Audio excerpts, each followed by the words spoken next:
So the next panel will be talking about specifically fighting for the working class. I think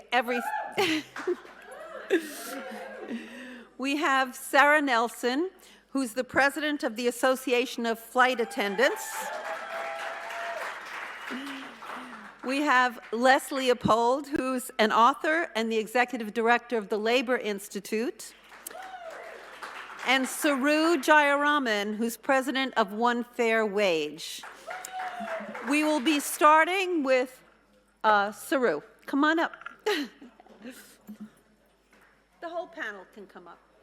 Yeah, okay. Hello, hi. How is everybody doing this afternoon? Good. My name is Saru Jayaraman. I am both a professor at UC Berkeley and I also lead a national organization representing the 13 million restaurant and service workers across the country, fighting to raise wages and end sub-minimum wages across the country for the 52 million Americans who earn less than $15 an hour. I've been doing this for 22 years, since 9/11. We started this work right after 9/11 when there was a restaurant at the top of the World Trade Center, Windows on the World, and the union that was inside that restaurant, which was HERE before it merged with Unite, asked me, I was a young organizer at the time, to start a relief center for the workers who had lost their jobs and the families of the victims.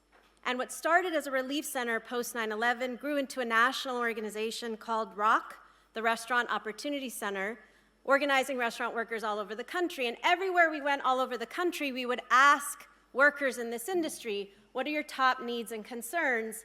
And everywhere we went, from California to deep south, to the Midwest, to the Northeast, they would say, it's my wages, it's my wages, it's my wages. And when we asked why, or we looked at why, it makes sense. The restaurant industry has been the absolute largest private sector employer in the United States for decades.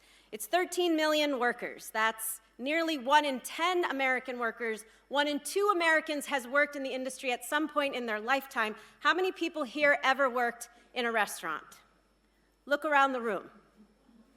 1 in 2 Americans has worked in the industry at some point in their lifetime. It is the largest private sector employer of women. It is the largest private sector of young people. It is the largest private sector employer of immigrants, of formerly incarcerated individuals, of people of color, pretty much everybody. But it is the absolute lowest paying employer in the United States of America, and it has been for generations due to a very ugly racial and political history. Prior to emancipation, waiters in the US, here in New England, and where there were restaurants in the 1850s, were white men, and they got only wages, no tips. Tipping was actually pretty reviled.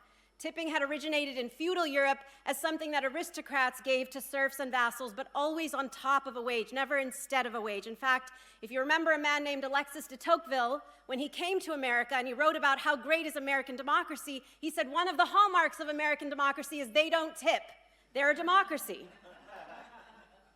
But something changed. In 1853, those white male waiters went on a coordinated strike, which is pretty incredible for a time when there was no phones or social media. They went on a coordinated strike in multiple cities and decided that they want higher wages. And the restaurant industry immediately started looking for cheaper labor. And first they found it in white women, but after emancipation, they hit upon what they felt was a jackpot. There were 2 sectors of hospitality that were asked to work for nothing. One was a very famous industry called the Pullman Train Company. Prior to the planes you're going to hear about from Sara, this was the way white people traveled from the East Coast to the West Coast and back. Headquartered in Chicago, they hired 10,000 black men, named them all George as a way to dehumanize them, and said, you're not going to earn a wage, you're going to get the lovely thing called a tip from white people whose luggage you carry. Those workers, if you remember, organized the first black union in the United States, the Brotherhood of Sleeping Car Porters, and won the right to one fair wage in 1937, a full minimum wage with tips on top. But there was another industry doing exactly the same thing. It was the restaurant industry. They were hiring black women. Pullman trains hiring black men, restaurants hiring black women, telling those women the same thing. You're not going to get a wage. You're going to rely on the tips from customers who serve you. And that was the way it was. When the Pullman car porters organized first in 1919 to form their union in 1937, when they won one fair wage, the Restaurant Association was formed. The National Restaurant Association, we call it the other NRA, was formed in 1919 with the express mission, intent, and purpose of ensuring that the black women in the restaurant industry never got what the Pullman car porters got in the trains. And in 1938, they succeeded when everybody else got the right to a federal minimum wage, except for tipped workers, who were told, you don't get a wage, you rely on this thing called tips. And we went from $0 in 1938 all the way up to $2.13 an hour, which is the current federal minimum wage for the largest employer of women, people of color, youth, immigrants in the United States of America in 2024. It's not some niche group. It's where all of us worked, our kids work. It's the largest employer in America, and it gets to pay $2 an hour because we've let it. And today, this workforce is still overwhelmingly women, over 2/3 women, disproportionately women of color, struggling with the highest rates of both poverty and sexual harassment of any industry because they have to put up with so much from customers to get their income in tips. There are 7 states that got rid of this: California, Oregon, Washington, Nevada, Minnesota, Montana, and Alaska.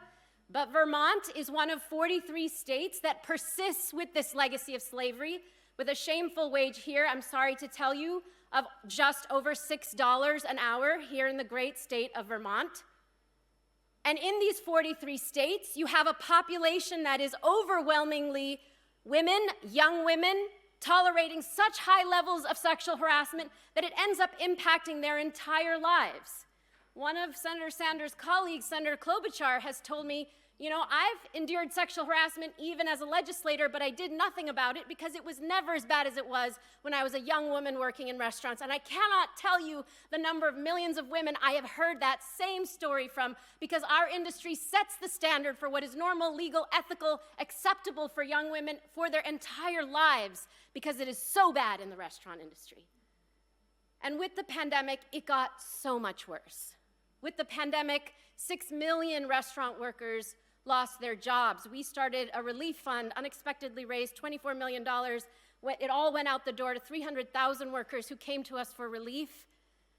And of those 300,000 workers, 2/3 told us they couldn't even get unemployment insurance because in states like Vermont, they were told their wages were too low to qualify for benefits. And then they went back to work, and 12,000 workers died. No, 12,000 workers were murdered because they were forced to go back to work before it was safe into an industry that the CDC named as the most dangerous place for adults to be during the pandemic, more dangerous than hospitals, more deaths than hospitals, because they were not paid enough. They died because they were poor. For those that survived, 60% told us that tips went way down, and the women, more than half of women told us harassment went way up. They said, I'm regularly asked, take off your mask so I can see how cute you are before I decide how much I want to tip you. Take off your mask so I can see the pretty face of my server before I decide how much I want to tip. And on and on and on. So much so that when they were asked to enforce the same COVID protocols on the same people, the customers from whom they had to get tips to survive, they were done. And they started leaving the industry en masse. Now, in the midst of all of that, in 2021, I want to thank Senator Sanders for being the sponsor of the Raise the Wage Act, for fighting for tipped workers, for giving some of this speech I'm telling you right now on the Senate floor. Thank you, Senator Sanders, because in 2021, the House passed the Raise the Wage Act. We couldn't get it through the Senate, but it was the first time since emancipation that either House of Congress voted to end this legacy of slavery. It was a huge victory. We didn't get it through the Senate, but it marked a change for us because two things. One, we realized that we are never going, because the National Restaurant Association has been such a block, not just for tipped workers, but as Senator Sanders can tell you, for all workers. They are the reason why the minimum wage hasn't gone up since 2009. It's the other NRA. Our industry plays an outsized role in determining wages in this country across the board, not just in the restaurant industry. They are the major opposition in every state, including Vermont. They are the major opposition at the federal level. and there can be no change at the federal level until we defeat the other NRA. And we are on our way. I'm here to give you very good news. There is a moment of worker power that's not, it is, yes, incredible unionization efforts and something even more diffuse and huge that you haven't heard about because it hasn't been reported on, which is that with the pandemic, when we didn't get the Raise the Wage Act, 1.2 million workers walked off the job. 1.2 million restaurant workers said, enough is enough, take your job and shove it. You always told me that the worst that could happen is that I'd lose my job, I lost my job and I'm standing, or you always said to me if I didn't like it I could leave, so I left. 1.2 million workers left. We surveyed, as I said, 300,000, 90% said the only thing that would make me come back is a livable wage with tips on top, and then they won it. So here's the thing, there were some negative consequences to the fact that all those workers left and the industry faced the most acute staffing crisis in history. One, the National Restaurant Association spearheaded bills in 22 states to weaken child labor laws so that in Wisconsin, 13-year-olds can serve alcohol in bars. That did pass through one of the houses of the Wisconsin legislature. Another negative thing, which all of you have experienced, as there were staffing crises across multiple sectors, mostly women-led sectors, the restaurant industry became a beacon, an example for many other industries who didn't want to raise workers' wages in response to worker shortages, and so they started introducing tipping everywhere, in the airport, in the retail environments, in the kiosks. Suddenly you saw tipping everywhere. Why? Because other sectors saw this beautiful boondoggle that the restaurant industry has had for 150 years and said if they get to replace wages with tips, we want to do it too.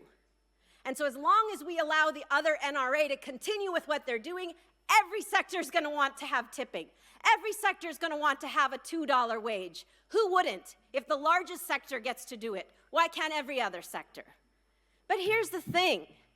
When workers walked off the job en masse, and I want to ask you, and I have had some labor people who say, use this word, other labor people say don't, so forgive me if I offend anybody, but when 1.2 million workers walked off the job, many of them in collective walkouts, demand more and then win it in the marketplace, wouldn't you call that a strike in any other sector, in any other example? And if it's a strike, then it's the largest strike in US history, 1.2 million workers.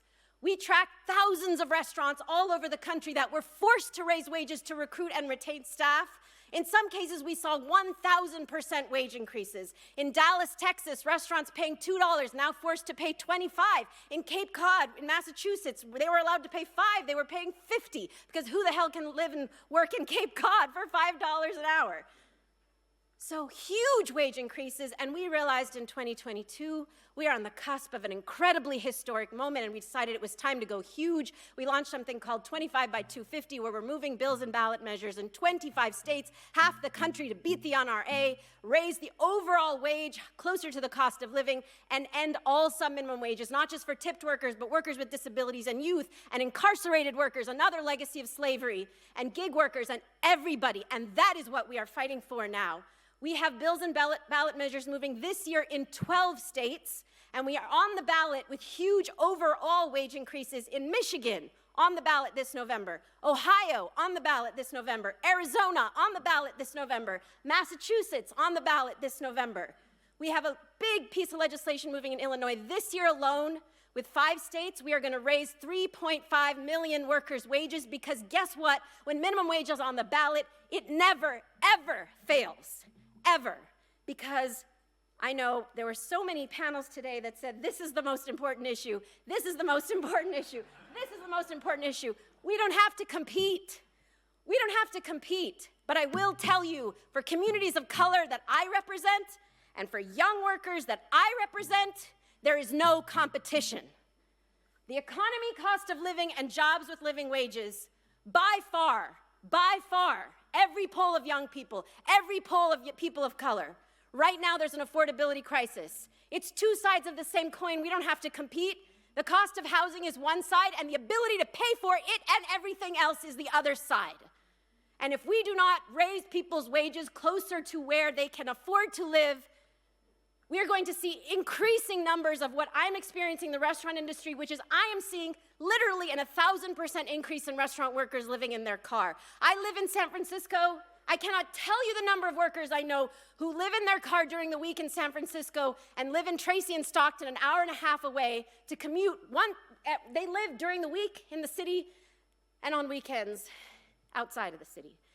It is insane. The crisis is insane, and poll after poll, this is Latino voters, Ohio. I mean, it's not even a competition. It's not even close. This is what people are saying is their top issue this year. The only thing, again, that would determine how they're gonna vote and who they're gonna vote for. Not even a competition. And so what we are doing is putting the issue on the ballot in a way that will mobilize 3.5 million people who can go vote themselves a raise in battleground states. And also, our polling is showing a bare minimum of 350,000 people have said that they will vote for people who support their raise while they're at the ballot in these battleground states. So as long as people actually talk about it and run on it, it will help. Because here's the bottom line, and I will stop. So about a month and a half ago, Jim Comer, the Republican head of the Oversight Committee, sent a letter to the IRS asking that both One Fair Wage and Black Voters Matter be investigated. We were the first two in a long list of groups that they've been after. Following that investigation, a far-right Christian conservative radio show in Michigan doxed me. They sent lots of people to my house, pounding on my kids' windows in the middle of the night. We had to move the family out of the home. We had to get armed security. Most places I travel with a bodyguard. I have a stalker now who has sent like a very long string of horrific, violent death threats.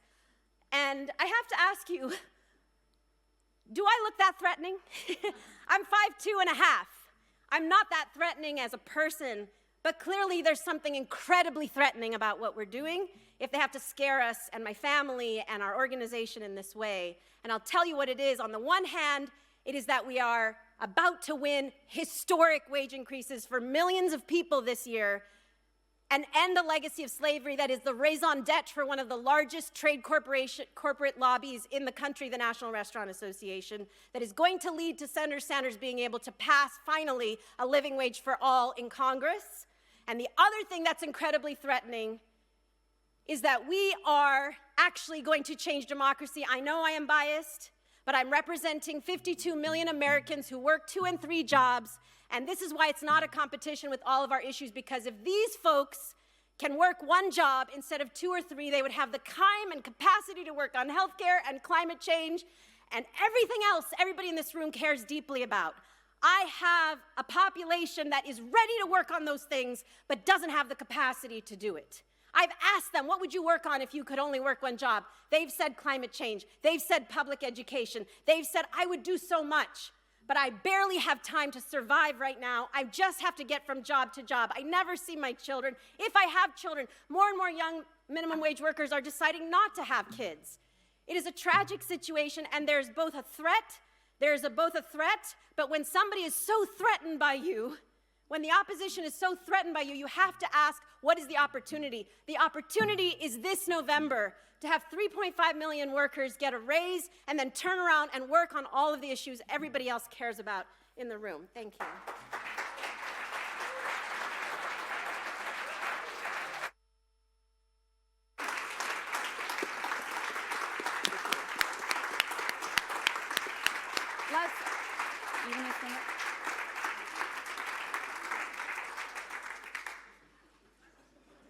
Now I know how a band feels when the warm-up act was the Beatles. Wow, fantastic. You want to take that? Thank you.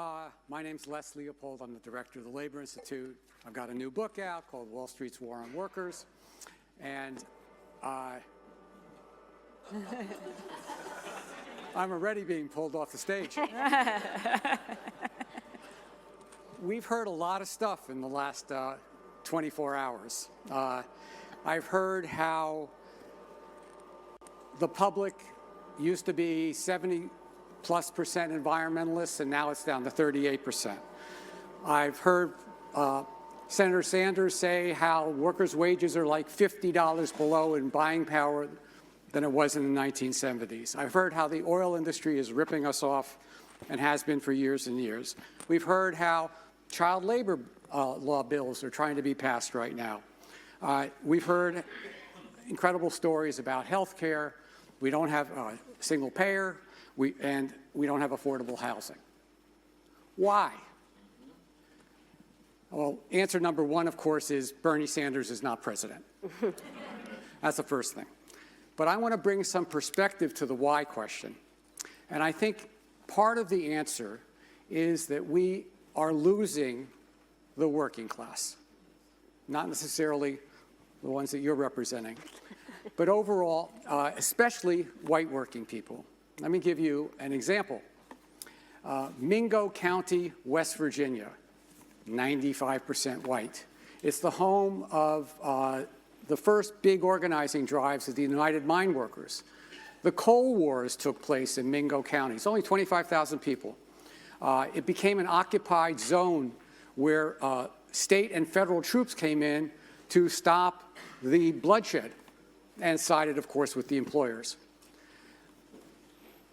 President Roosevelt lifted the siege, and Mingo County started to flourish as a mine workers area, and they rewarded the Democratic Party. Bill Clinton in 1996 got 69.7% of the vote. What did Joe Biden get? 13.9%. So what's so special about Mingo County?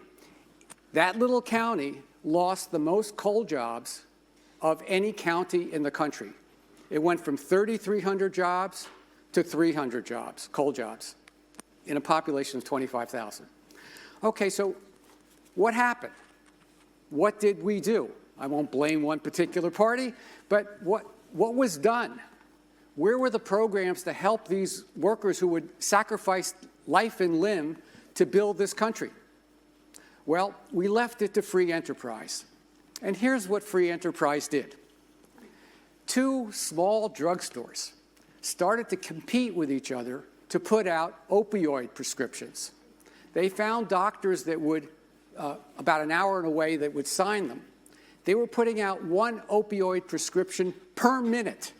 Cars were lined up in a 5-state area to come in there. That's what they did. It might have created 5 or 6 jobs, but the public approach had been abandoned. The era of big government is over. It could have been done so easily, going from town to town and say, what do you need? We need our schools rebuilt. We need our roads rebuilt. We need these mountains that have been ripped apart, reclaimed. We need the streams cleaned up. Thousands of people could have been put to work. Instead, they were giving out opioid prescriptions. After studying this, we looked at, well, is there some sort of relationship between mass layoffs and the vote for the Democratic Party? Is this what's kind of boiling underneath the politics today? Well, kind of an interesting thing happened. Well, first of all, a mass layoff is 50 or more people laid off at the same time.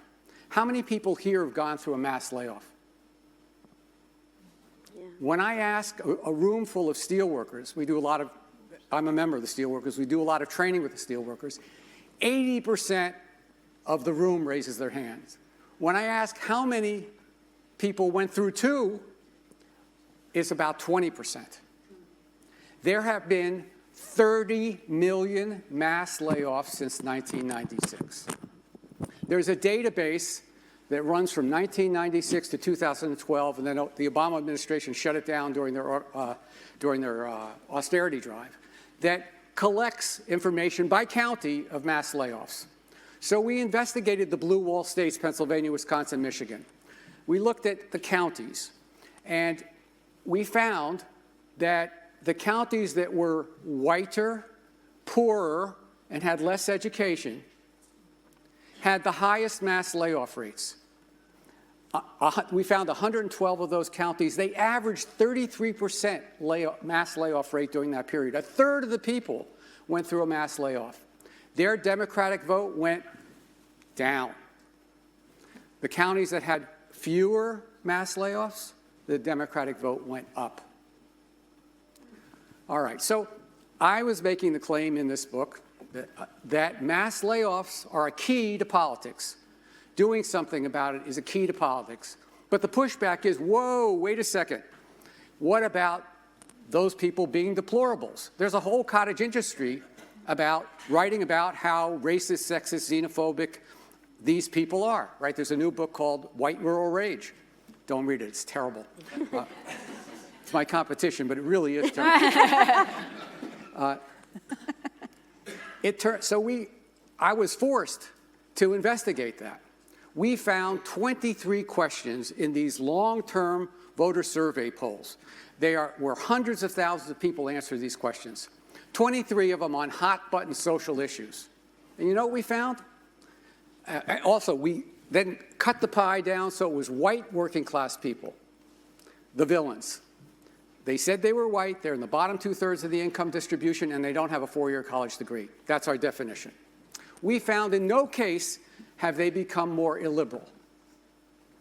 We found in half of the questions they became much more liberal. Let me give you an example. About 20 years ago, they asked the same question. Should gay couples be able to adopt children? It went from, magic, 38% 20 years ago, today, 76%. We asked, or they asked, should illegal aliens, that was the question, be able to become citizens if they've been here 3 years, paid taxes, and had no felonies? That went from 32% to 62%. We found there are, and Senator Sanders knows this, we found there are from 15 to 25 million non-Democrats who are socially liberal. Some of them, many of them, millions of them are very liberal socially. But they are furious about job instability. Now think about it for a second. This is the United States of America. Where are you without a job? You're nowhere. You can't support your family. When you get thrown out of a job with 500 other people and you're racing around competing to find the last job at the dollar store, the last job in the restaurant, the last job at Walmart, you feel awful. Your sense of well-being has been destroyed. We now have health data that shows that being laid off from your job is the 7th most severe event in your life, the equivalent of losing your eyesight or having impaired hearing, more traumatic than a divorce or a death of a close friend. The impact on health is dramatic. Now, I got pushed into this investigation because I'm a graduate of Oberlin College. And in the middle of the pandemic, they laid off 114 UAW members who were in food service and janitorial services. They didn't lay them off. They, of course, got rid of them and replaced them with subcontractors, non-union. So we fought the fight as alumni. We lost. We raised some money for people. But we also did interviews with them. We had a whole project of students that went around and interviewed them. And the results were just unbelievable. They were heartbroken. They were crestfallen. They were crying. They could not go to town anymore. They wouldn't drive anywhere near the college. They felt their lives had been ruined. And in this book, I dedicate it to them, and each chapter begins with one of their quotes. And we sent copies to all those who wanted them, just to say, look, you opened my eyes. I mean, I had gotten used to mass layoffs. I hate to say this, but most of us have gotten used to mass layoffs. They're inevitable, right? It's just the way capitalism operates. It's technology. It's AI. It's not that. What it is, as Senator Sanders again knows, it's the combination of anti-worker trade deals, stock buybacks, leverage buyouts. Give you an example, most recently, Elon Musk buys Twitter. He borrows a huge amount of money to do it. He's not paying back the debt. The debt is placed on Twitter. The debt service went from $50 million a year to $1 billion. What's the first thing he does? He lays off 5,000 workers. This happens again and again and again. Every single day, there is a mass layoff. Okay, that's the depressing part. And the worst part, though, is this goes again back to what Senator Sanders says. It's souring people on democracy. What good is a democracy if I can't hold on to my job? You guys are corrupt. You're dominated by corporations. They're walking all over us. Do something. Well, you remember President Trump and Carrier air conditioning? That was an eye-opener. He didn't save all the jobs he said he was going to save. It was a USW facility, steelworker facility. About 800 of the 1,100 workers kept their job, and they were very happy about it. The polling afterwards shows that was wildly popular with the American public. Both Democrats and Republicans thought that was a great thing to do.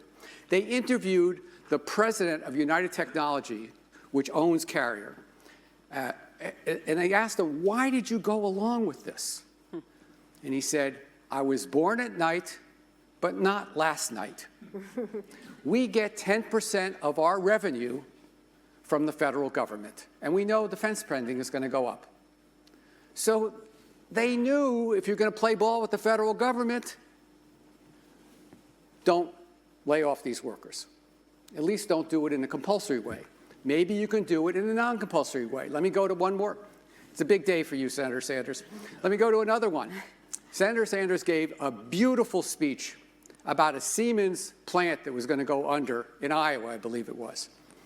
And Siemens was getting $750 million from the federal government, and they're going to lay off workers there. Well, they were going to lay off 1,700 workers in the United States and 3,000 in Germany.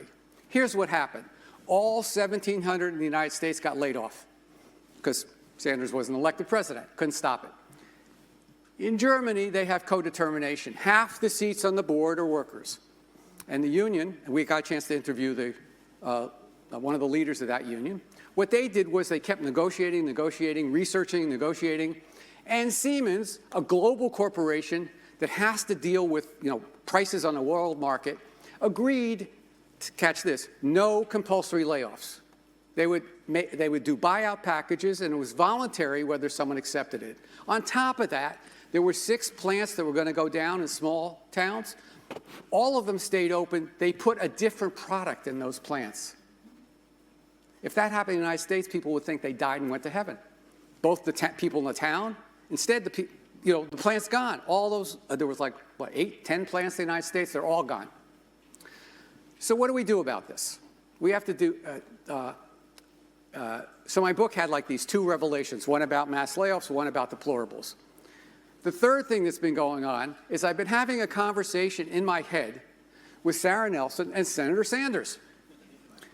And lo and behold, I get invited to this thing, and I can actually have it out loud with both of them. So needless to say, I haven't slept in 3 nights trying to figure out just how to say this. Well, Senator Sanders, Jane told me this. Back in 1996, he had a no payoff for layoffs bill that went, at that point, the Defense Department was going to give money to corporations to help them do mergers, which of course were going to lay off thousands of people. Senator Sanders joined with a conservative congressman, and they put forth a bill to stop it. And I don't know for sure whether it was actually stopped or not. I couldn't find that article, but it was a great idea. So I've stolen his idea, updated it, and how about this? And this room could actually make this happen. How about we put into the Democratic Party platform, both parties, of course. I don't want to get you in trouble, Jay. Into the party platform, a simple sentence. For every federal contract over a certain amount, $500,000, there will be no forced layoffs and no stock buybacks. You can't use taxpayer money to lay off taxpayers. How much money are we talking about? I believe it's about $700 billion a year in federal contracts. Now, a corporation would be totally free to reject this. Totally free. They can, if they want to do layoffs, don't take the federal money. Well, they were born at night, but not last night. They're going to take the federal money, and they're going to agree to it. So if we want to wake up the white working class again, and it's not just the white anymore, we're starting to see black and brown workers turning from the Democratic Party. Why not put that in the platform? I'm on my hands and knees, Senator Sanders. Try to get it into the Democratic Party platform. This room has enough community people in it, organizations, that you could make this happen. That's part one. That's my wish for Senator Sanders and for this room. The second one is for Sarah Nelson and her good friend, Sean Fain, who is the president of the UAW. 94% of the private sector is unorganized. We are never going to, I've been in the labor movement now for 45 years, we're never going to organize them in sufficient numbers, plant by plant by plant. The labor law is stacked against us. We need a movement. And I think we could build a movement around a simple issue. Call the organization, just for the heck of it, Workers United Against Mass Layoffs. If it's headed by Sara and Sean, people are going to come running. Have the dues $1 a month, cheap. And what will it do? It will fight for the legislation that is going to be in the Democratic Party platform. For sure, by August, I know we're going to make that happen. And it's going to intervene as best it can when people are facing a mass layoff. It'll try to embarrass the corporation. You're getting all this money from the federal government. You're getting all this money from the state. It would do litigation. It wouldn't need a huge staff. And I know foundations, for example, that would throw money at this to help us reach the unorganized workers. And you know, of course, that would create thousands of leads that would lead to new plants. People need an organization to join, especially the unorganized workers, and we need to do something about mass layoffs. If we don't, the alienation of working people, especially white working people, their drift away from progressives is going to grow and grow and grow. We have to do something about it. And thank you for hopefully trying. I really appreciate it.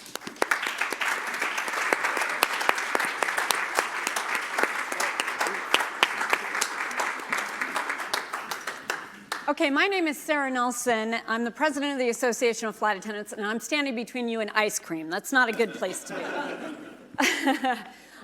It is an incredible honor to be here. It's an incredible honor to be on the stage with both of you. Saru, I think that in addition to the fact that you're planning to take all of this money from the Restaurant Association and threaten them in that way, they are also terrified that every single person in this room will run through a wall after that speech.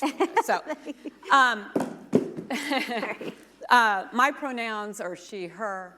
I loved getting the call from Jane. She said, would you come? I said, I have a whole bunch of conflicts, but yes. She said, then would you be on a panel? I said, of course. She said, I haven't even told you what it is yet. I said, it doesn't matter. You're asking. I'll be there. That is true because Bernie and Jane have, I think, in my view, given more to this country than any other couple here. And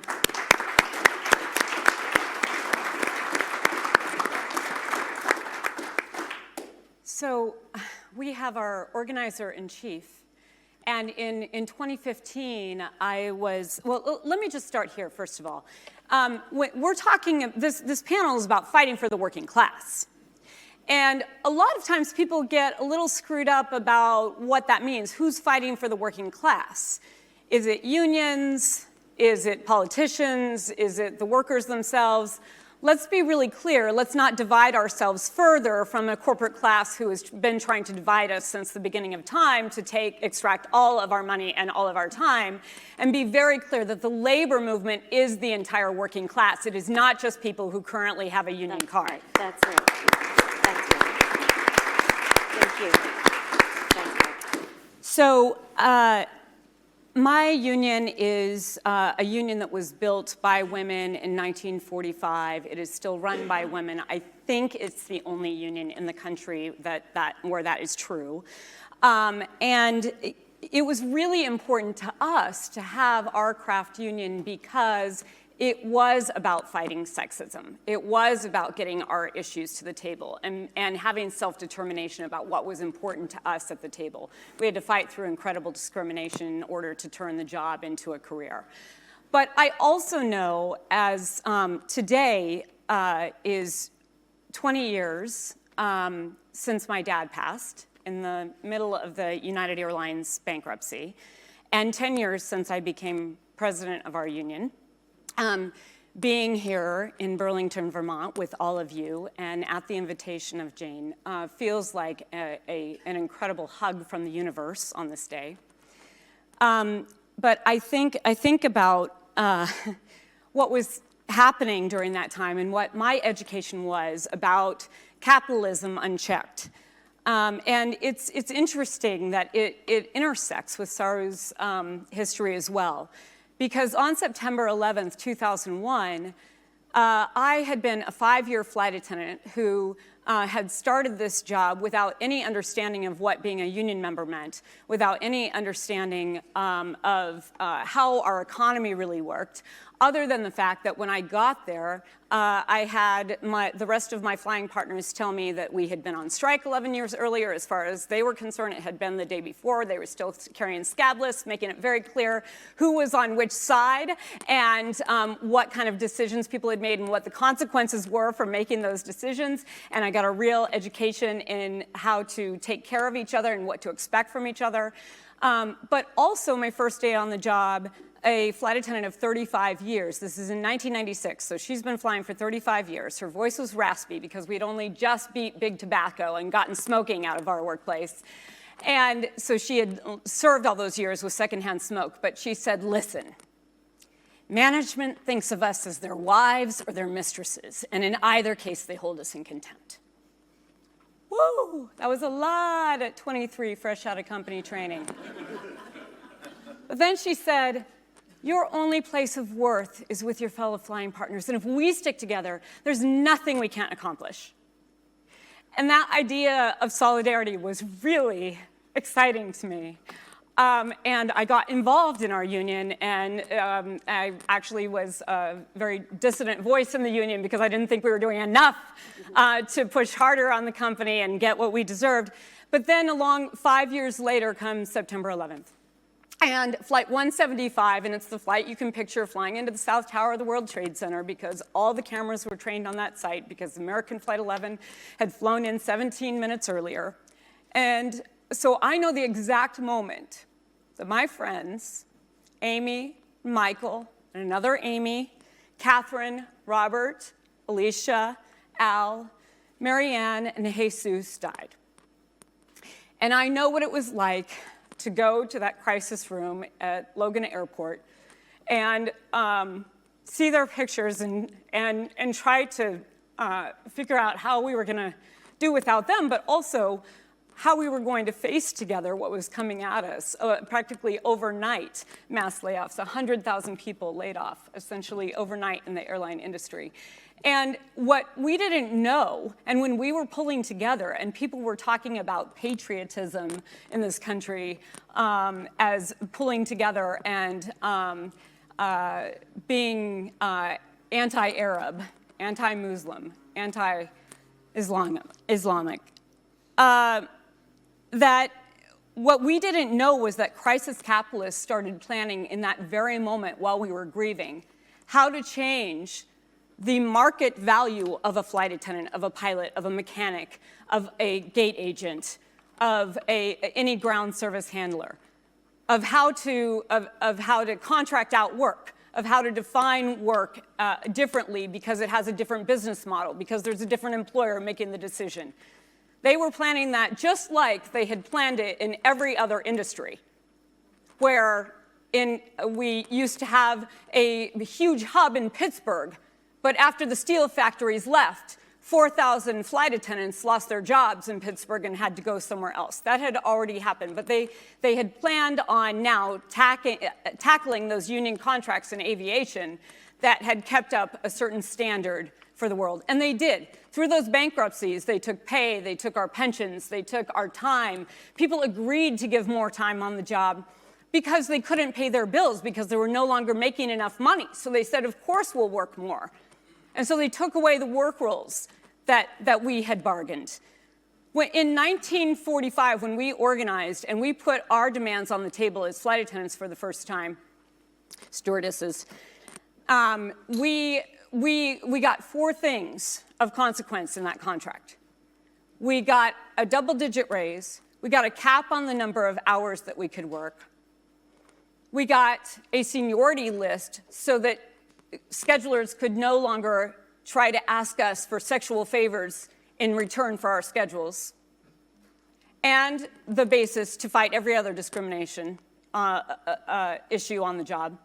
And we got an 8-hour day. In the airline industry, we got an 8-hour day in that 1946 contract. That was because workers had been fighting for 80 years and dying for that 8-hour day.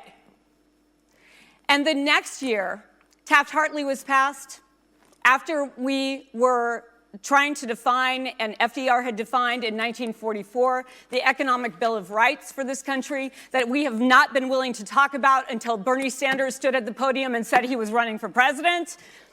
That we should expect a job, that we should expect an adequate wage and a decent living, that we should expect a decent home, medical care, sickness, accident, old age and unemployment protection from those things that we may face in life, a good education. We were talking about a 32-hour work week in 1944, and we haven't talked about it again until this year with Bernie Sanders and Sean Fain. So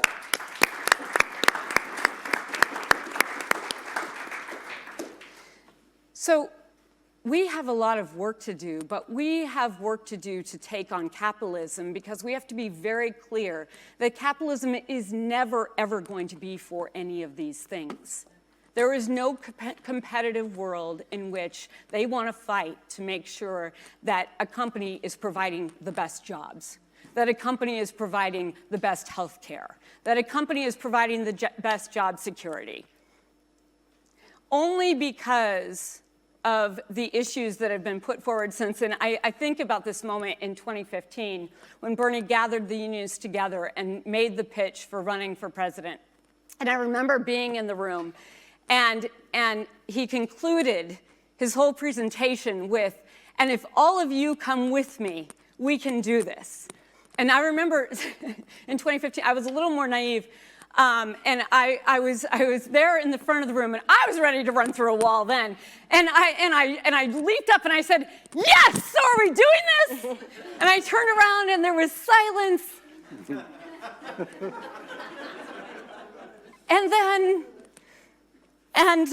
Then they endorsed Hillary a few weeks later. But what Bernie Sanders knew was that it wasn't the heads of unions that he was speaking to. It was the working class that he was speaking to. And so one of the reasons that unions are one of the most popular ideas in this country is because Bernie Sanders went around this country telling people that the trade union movement is the only way for us to lift up the standards for the working class. It is the only way to get back to the issues that we were talking about 100 years ago and pushing forward on them. It is the only way to build the power that we need to change our politics. It is the only way to give working people agency to feel that democracy is something that they own, not that the capital class does. Mm-hmm.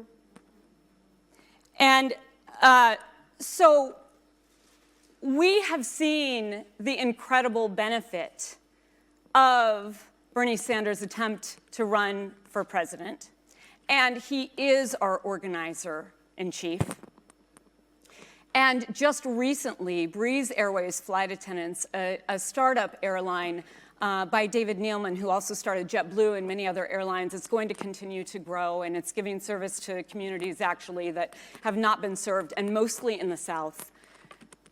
These are flight attendants who are based there.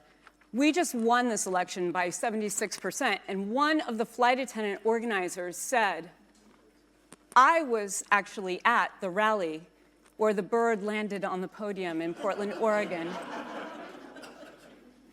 And I didn't know anything about unions, but Bernie Sanders talked about unions, and that stayed with me until I got this job and I had this opportunity to fight for a union for myself.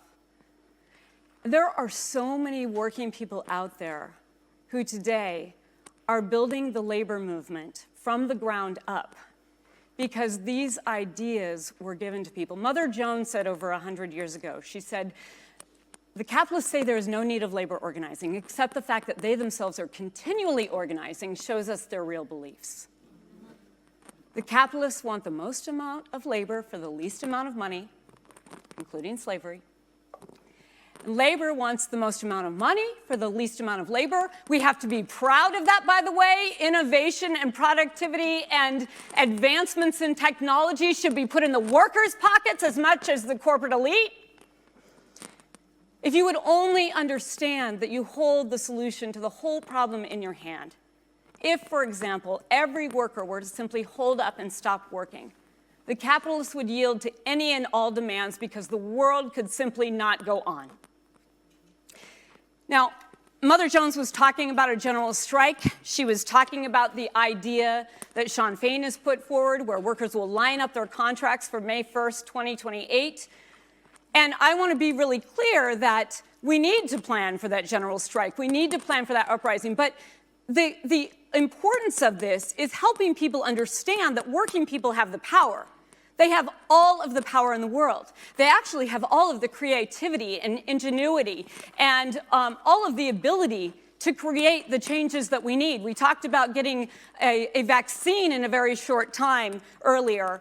We tried to get that vaccine formula available to everyone around the world so that we could end that pandemic.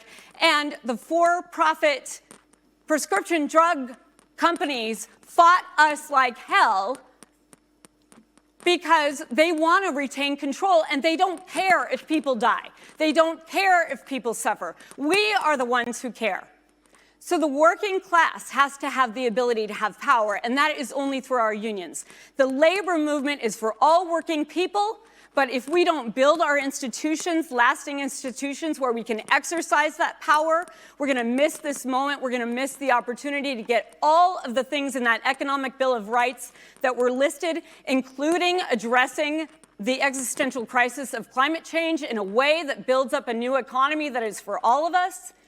We have these opportunities right now, but it requires making sure that working people lock in that power by organizing their unions. And one of the biggest things that we could do right now is not only support the strikes that are going on and the organizing that's going on. And I want to be very clear, Starbucks baristas did us a huge favor by organizing, and many people would have said that that was not strategic, that wasn't manufacturing jobs, that wasn't in tech, that wasn't these areas where it would be strategic to try to tackle our economy. No, you know what it was? It was people saying that we're going to organize even though people should say that this is a throwaway job, that this is a college job, that this is a job for immigrants and women, and so it doesn't have as much value. They said, no, no, no. Economic rights are directly tied to social rights, and this job matters too. And the corporate elite have been trying to tell us for the last 50 years that you should feel lucky to have a job. We're going to make sure they know they should feel lucky to have our work. And so these Starbucks baristas, who you would think have the least amount of power and the least amount of ability to get people's attention, took the nation by storm and took Bernie's ideas and actioned them and told other working people how they could do it. There are not enough unions to take on the organizing drives that need to happen. And so what we need to do is we need to invest in an organization that can pick up the call of any worker who wants to organize their workplace, that can help connect them either to a union drive or can stick with them, have them affiliate with the organization, give them the administrative backing with the forms that they need to file, give them an organizer to talk to, give them the backing of comms people and attorneys, and help them all the way through those first contracts. And if we don't invest hundreds of millions of dollars in this right now, shame on us, because we have to put the power in the hands of working people. And we have to get them their unions. Because in our unions, this is the last non-self-selecting place in this country. This is the place where we can hear from each other. This is the place where to go on strike, you have to have at least 90% of the workplace with you. Where in politics can anybody say that I'm going to get something done with 90% support, other than for wars? Okay? But you have to do that. And when people do that, We define the problem. So many people have done such a good job of defining the problem here today.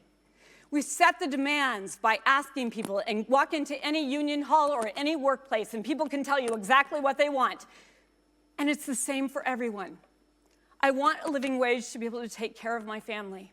I want to be able to afford a house that's near where I work so I don't have to spend all my time commuting. I want to be able to further my education or provide that opportunity for my children. And I want to be able to contribute to this world in a meaningful way. Those scientists who created that vaccine, one of the biggest arguments that the prescription drug companies made was that if we give this away, we are going to be devaluing that ingenuity, that creativity, and no one will ever create anything again. That's complete and total BS, and we all know it. We're going to hear from Stephanie Kelton later today about finding the money to do the policy initiatives that we need to do.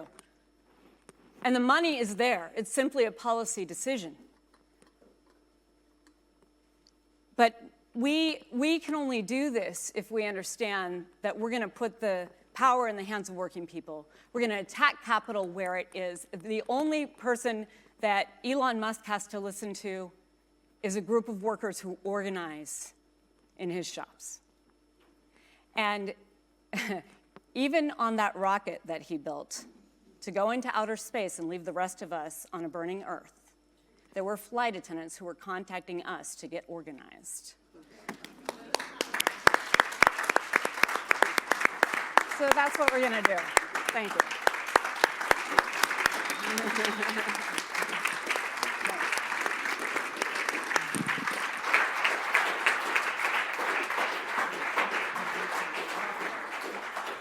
Okay, that was great. Talk about call to organize. We have ice cream out on the terrace, and we are going to come back. Oh no, out on the terrace that way. Okay, and then we are going to come back and start promptly at 3:30. Okay, so you can bring your ice cream inside and sit down and enjoy. Thank you very much.